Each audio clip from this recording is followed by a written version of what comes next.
So last up we have Anna Bartel.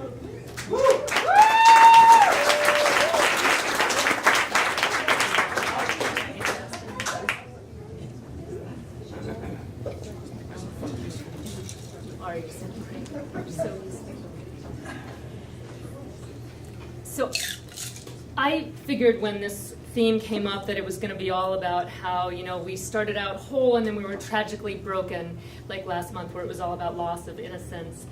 And for me, I figured my story is a little different. Most people do start out whole and get broken. But not me. I was born broken. Quite literally, my collarbone was fractured in the birth canal. But also metaphorically, because they tell me that no one thought to ask why I screamed so hard every time they put me down on my belly.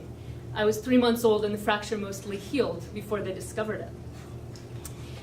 You could argue that being born broken was a foregone conclusion in a household like mine. My mom's an alcoholic and both my parents are adult children of alcoholics.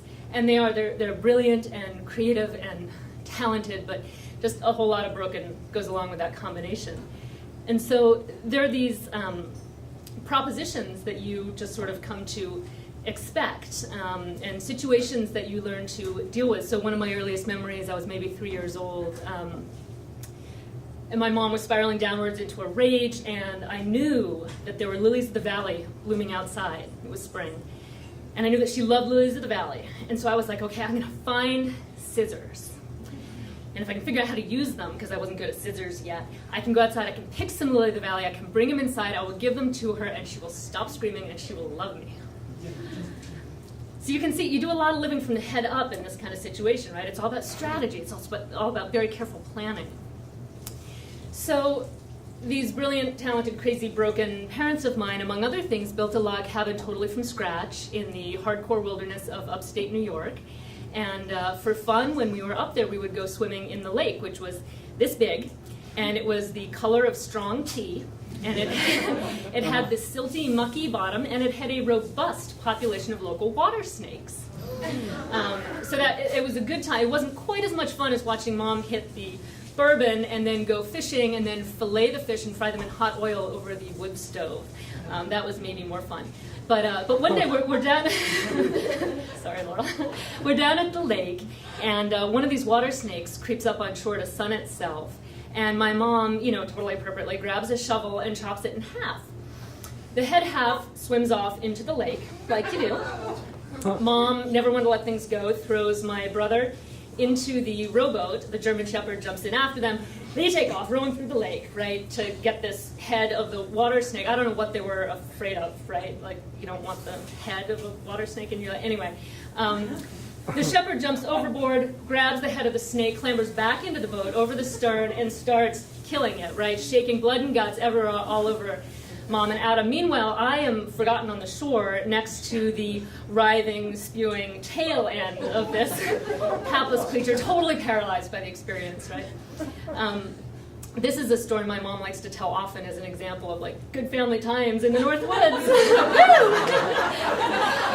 So there's also a pretty good analogy here, though, if you're following me. I think I always thought that, like this snake, you could just kind of swim away if your head was good enough. You could swim away from the rest of you. And then I learned that you can, sort of, but that's a pretty good recipe for ending up, 20 years old in your fancy Ivy League PhD program, sitting across from your therapist, explaining, because she obviously doesn't get it, that no, the real way that you understand love is by how much pain you're in. Yeah, it's a little weird. But the amazing part to me is that you can start out totally broken and get whole. And that's what I did. I did it all ass backwards, but it worked out great. I had a great therapist, and I had great people around me and good advisors, and I accidentally ran, in a brew pub of all places, ran into someone who was beautiful and perfect and so whole that he had room for all my brokenness.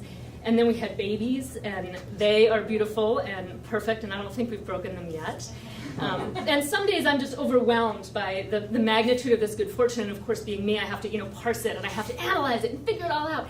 And so one day we're sitting at the kitchen table just recently, and I'm doing that. I'm explaining in great detail, what a wondrous thing this is, and my gratitude. And our boys, who are 2 and 4, are playing doctor at the kitchen table nearby. And I'm going on. And Ezra, my 4-year-old, climbs up into my lap. He's got a stethoscope on, and he's saying, "Shh, Mama, shh, stop talking, Mama." And he's like, "Shh, I want to listen to your heart." Thank you.